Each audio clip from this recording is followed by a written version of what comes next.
All right, let's talk about something we've all felt. You know that moment, that super embarrassing, cringeworthy moment where you are just convinced every single pair of eyes is locked on you? Well, today we're going to break down what's really going on with that feeling.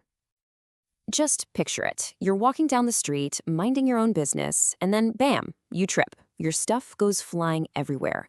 And in that split second, your face gets hot, and you can just feel it, can't you? You feel like the entire world has stopped just to watch you. But here's the thing. If we could actually hit pause and ask everyone on that street, hey, did you see that person trip? How many do you think really noticed? Or even cared for more than a second? Yeah, the answer is way, way fewer than you'd think. That feeling, that intense sensation that you're suddenly the main character in everyone else's day, well, it's not just you being overly dramatic. It's a real, documented thing our brains do. It all boils down to something called cognitive bias. You can think of it like a mental shortcut. Our brains create these shortcuts to help us make sense of the world quickly. Super useful most of the time. But sometimes these shortcuts lead us to, well, glitches in our judgment. They make us see things a little differently than they actually are. And the specific glitch we're talking about today, it has a name: the spotlight effect. It's our brain's tendency to think that there's a giant, bright spotlight following us around, highlighting our every move and mistake for the whole world to see. We just consistently think people notice us way more than they actually do. So why on earth does this happen? Well, psychologists have broken it down into a few key things. First, there's the egocentric bias. I mean, let's be real. We're the center of our own universe, right? So we kind of assume are a bigger deal in other people's universes too. Then there's the illusion of transparency. We feel so embarrassed or anxious on the inside, we're sure it must be written all over our face. And finally, the false consensus effect kicks in, making us think that everyone else is thinking about our screw-up just as much as we are. Spoiler, they're not. Okay, so this isn't just about tripping in public. The spotlight effect shows up in a big way in high-pressure situations. To really see how this works, let's look at a super interesting case study that put competitive athletes, well, under the spotlight. So, researchers at the University of Port Harcourt took a look at 60 college athletes. These weren't just any athletes. They were from all kinds of sports, from team-based ones like soccer to solo events like track.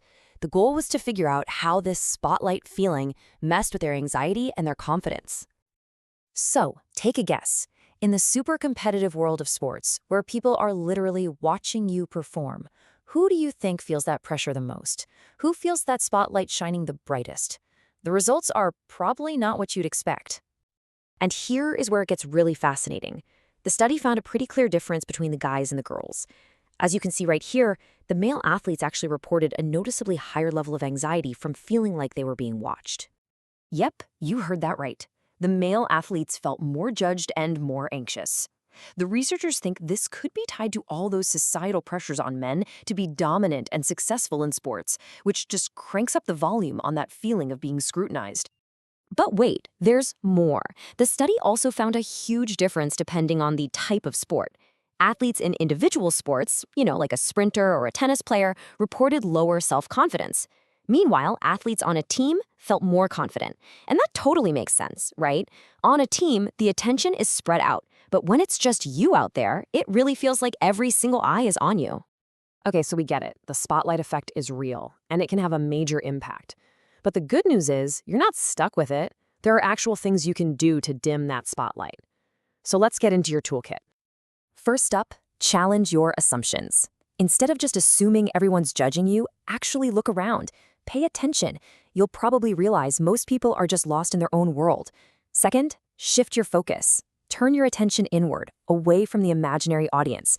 Concentrate on your breathing, on the task at hand. Third, try mental rehearsal. Seriously, visualize yourself nailing it. It builds confidence and makes the real thing feel less scary. And finally, and this is a big one, talk about it. Tell a friend, a coach, a teammate.